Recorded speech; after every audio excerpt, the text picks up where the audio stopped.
आज मैं आपके समक्ष लेके आई हूँ एक रशियन राइटर फ्लोरिडा डॉस्टोवेस्की द्वारा लिखित कहानी the Christmas tree and the wedding. बहुत ही फेमस ये स्टोरी है, शॉर्ट स्टोरी है, लेकिन इस कहानी के ऊपर बहुत ही अच्छा एक डिस्कशन भी हो सकता है।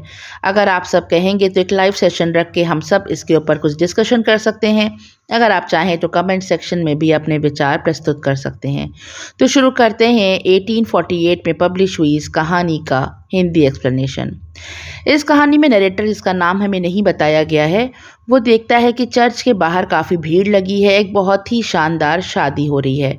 ये भी घुस के जाता है उस शादी में देखने के लिए कि आखिर इतनी शानदार शादी किसकी है।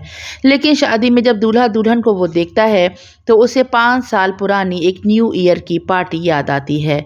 एक न्यू ईयर की पार्टी जो सिर्फ बच्चों के लिए रखी गई थी, जिसमें बहुत अमीर जो थे, उस शहर के जितने भी नामी गिरामी लोग थे वो सारे आए थे। कहने को तो ये पार्टी बच्चों के लिए रखी गई थी, लेकिन उसमें सारे जो उनके पेरेंट्स थे वो अपने कॉन्टैक्ट्स बढ़ा रहे थे, अपने से ऊपर जो लोग होते हैं उनसे मेल जोल बढ़ाना चाह रहे थे। बच्चे क्रिसमस ट्री के इर्द गिर्द खेल के खुश थे, उन्हें कुछ नहीं पता था कि आखिर उनके पीछे क्या क्या हो रहा है। और जो बड़े थे वो अपने से ऊपर के लोग थे, ओहदे के लोग थे, उनके संग खूब मेल जोल बढ़ा रहे थे। नरेटर जो है वो भी इसमें एक नोबडी की तरह था। उसे बस किसी तरह इनविटेशन मिल गया था इस पार्टी में आने का। हालांकि उस पार्टी में किसी को भी नहीं जानता था। उसी तरह एक और आदमी भी था जो बिल्कुल नया नया था, उसे इनविटेशन तो मिली थी लेकिन वो किसी को भी नहीं जानता था। उस पार्टी में ये खास बात थी कि अगर आप किसी को जानते नहीं, आपसे किसी का कोई उल्लू सीधा नहीं हो रहा है, तो वो आपको पूछेंगे भी नहीं। वो आपको कोई भी एंटरटेनमेंट नहीं करेंगे, ना ही आपको ड्रिंक ऑफ़र किया जाएगा, ना ही बार बार खाने के लिए पूछा जाएगा। इसी तरह से नरेटर और वो जो एक लड़का आया हुआ था, वेल ड्रेस था, अच्छा स्मार्ट लड़का था, लेकिन कोई भी उससे बात नहीं कर रहा। वो कोने में बैठा बोर हो रहा है।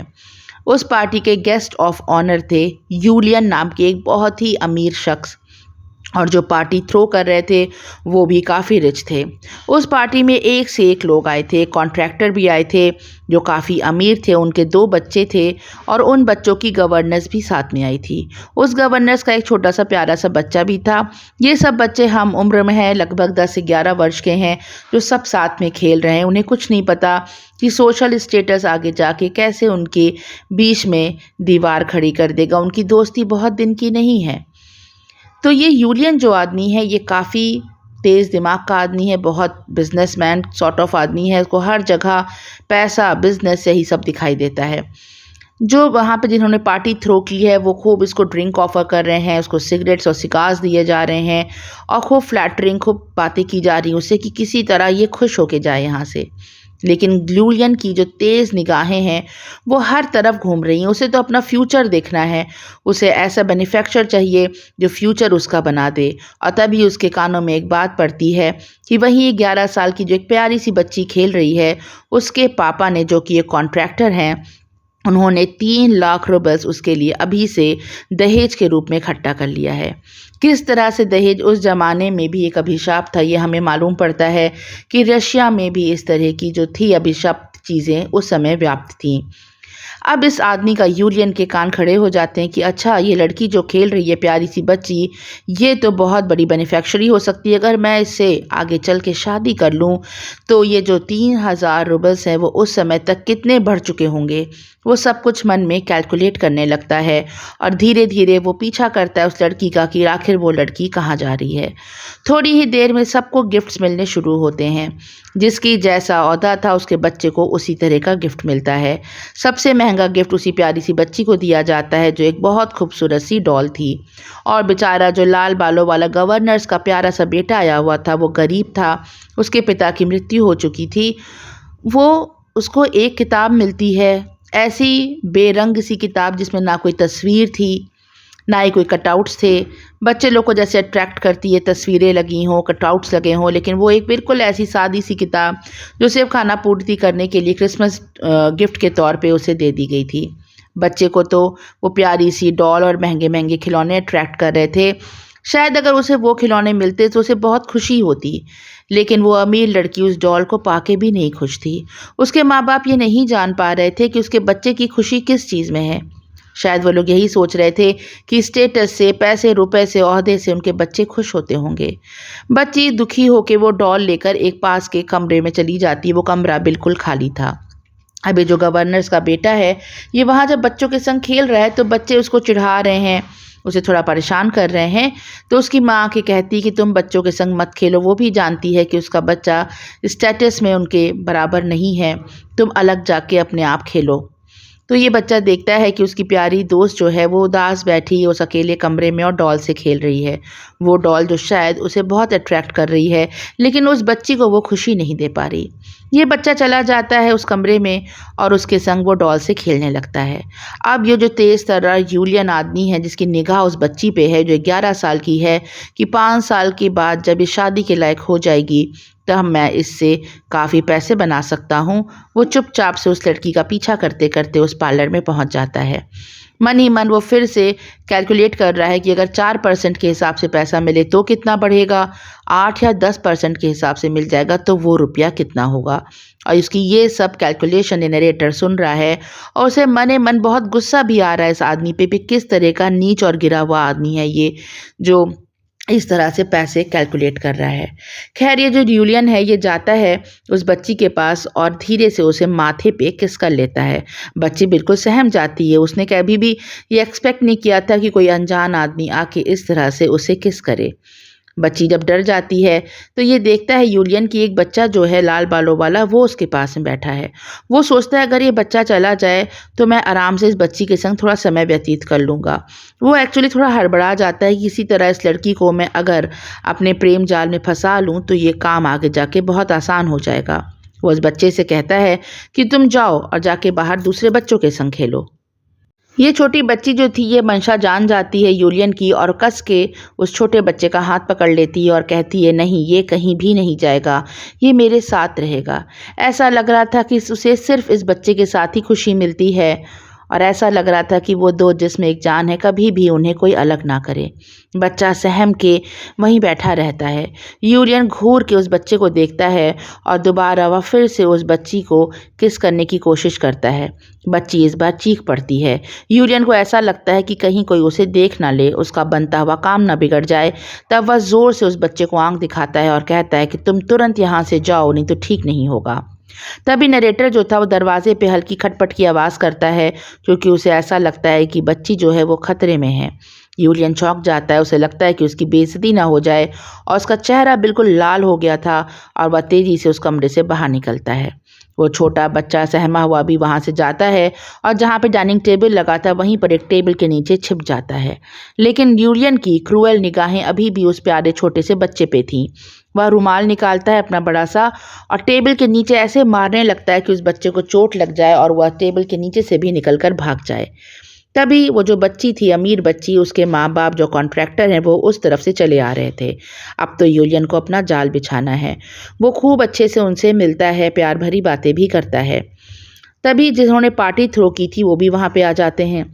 वो कहते हैं कि ये जो छोटा बच्चा है वो जब तक टेबल के बाहर निकल चुका था, गवर्नर्स का बच्चा, वो बोलते हैं कि इसके पिता जो थे बहुत ही वफादार सिविल सर्वेंट थे, उनकी मौत हो गई, इसीलिए उन्होंने उनकी पत्नी को गवर्नर्स के तौर पे अपने यहाँ रख लिया है। वो कहते हैं यूलियन से कि अगर कोई अच्छा काम मिल जाए इस बच्चे को तो इसकी ज़िंदगी बन जाए, इसीलिए उसने अपने गवर्नर्स को इस पार्टी में बुलाया है। लेकिन जैसे मैंने आपको बताया, अगर अपना काम ना निकल रहा हो तो उस जगह में, उस समय, उस सोसाइटी में कोई एक दूसरे को घास भी नहीं डालता था। इसीलिए यूलियन कहता है कि ये बच्चा, ये तो बहुत दुष्ट और मक्कार बच्चा लग रहा है मुझे, मैं ऐसे बच्चे के लिए कोई भी काम नहीं ढूंढ पाऊंगा। और अभी वैसे भी मेरे पास कई ऐसी एप्लीकेशंस हैं बच्चों की जिन पे मुझे ध्यान देना है। इस तरह से वो उस बच्चे को अपने रास्ते से एक तरह से हटाना चाहता है। शायद वो लड़का जो है वो कहीं लड़की को पसंद ना करता हो, उसके रास्ते का कांटा ना बन जाए।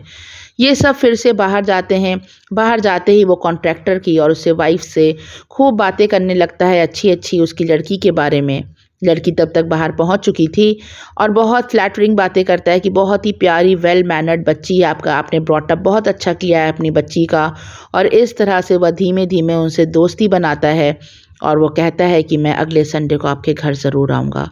नरेटर ये सब कुछ देख रहा था। जब वह यूलियन उसकी तरफ घूमता है तो नरेटर फिर से हंस देता है उसको देख के।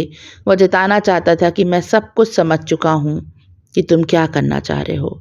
अकेले में यूलियन ने उस लड़की से ये भी पूछा था कि जो प्यारी सी डॉल है जिससे तुम खेल रही हो, तुम जानती हो ये डॉल किस चीज़ से बनी है? लड़की कहती है कि नहीं, मैं नहीं जानती। कहता है ये डॉल जो है वो रैक्स यानी कि चिथड़ों से बनी हुई है। ये इतनी वैल्यूएबल नहीं है जितना तुम समझ रही हो। मीन्स वो जताना चाह रहा था कि मैं तुम्हारे माँ बाप से भी बहुत ऊंचे ओहदे पे हूँ, उनसे भी अमीर हूँ, उनसे भी हाई स्टेटस का हूँ। अगर तुम मुझसे दोस्ती करोगी तो तुम सोसाइटी में बहुत अच्छे ओहदे पे बैठ सकती हो। वह लड़की से ये भी कहता है अकेले में कि जब मैं तुम्हारे पापा मम्मी से मिलने घर आऊँगा तो तुम मुझसे प्यार करोगी। बच्ची ये सुन के बहुत घबरा जाती है और फिर वहाँ से भाग जाती है। इस बात को 5 साल बीत चुके हैं। पहला सीन फिर से रिपीट होता है जब नरेटर उस शादी में गया है जहाँ पे चर्च के बाहर बहुत भीड़ लगी है, और जब दूल्हा दुल्हन को देखता है तो उसे 5 साल पुरानी बात याद आती है। ये दूल्हा दुल्हन और कोई नहीं, यूलियन था, और वो प्यारी सी बच्ची थी जो अब 16 वर्ष की हो गई है। सच में यूलिया ने उसे अपने जाल में फंसा लिया था। उस बच्ची को देख के उसे बहुत मोह आता है नरेटर को। बच्ची की आंखें बिल्कुल लाल थीं, जैसे अभी अभी वो बहुत रोई हो। उसके चेहरे पर एक ऐसी कठोरता थी जैसे वो इस शादी से बिल्कुल नाखुश हो, वो शादी करना नहीं चाहती हो। लेकिन उसकी मासूमियत चेहरे के पीछे से झलक रही थी।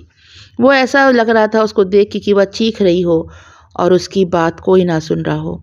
ये एक सीन देख के मुझे टाइटैनिक का वो सीन याद आ गया था जब रोज़ भी इसी तरह से परेशान रहती थी और वो उस अमीर आदमी से शादी करना नहीं चाहती थी, लेकिन ज़बरदस्ती उसकी मम्मी उसकी शादी करा रही थी।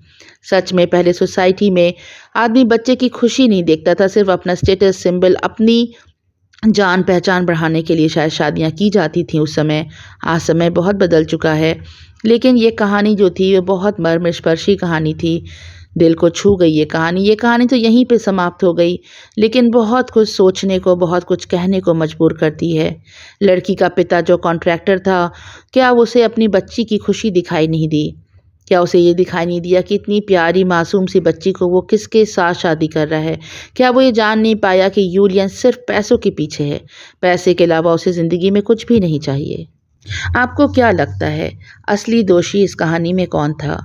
यूलियन था या फिर उस लड़की का पिता जिसने बहुत साल पहले ही इतना मोटा दहेज इकट्ठा कर दिया कि सब समाज के जो लालची गिद्ध थे उनकी निगाह उस लड़की पे जम गई कि इसको शादी करेंगे तो हम और अमीर हो जाएंगे, ये एक बेनिफिशियरी बन सकती है हमारे लिए, एक सोने का होता है ना अंडा देने वाली मुर्गी हो सकती है। क्या गलती उसके पिता की थी जिसने इतना ज़्यादा दहेज इकट्ठा किया, या फिर उसने अपनी खुशी नहीं देखी अपनी बच्ची की कि वह खुश नहीं है शादी से? एक अनजान आदमी तक देख सा पा रहा है कि बच्ची खुश नहीं है, लेकिन उसकी माँ ये बात क्यों नहीं देख पा रही? क्या उसकी माँ दोषी थी या फिर उस बच्ची को खुद अपने लिए आवाज़ उठानी चाहिए थी?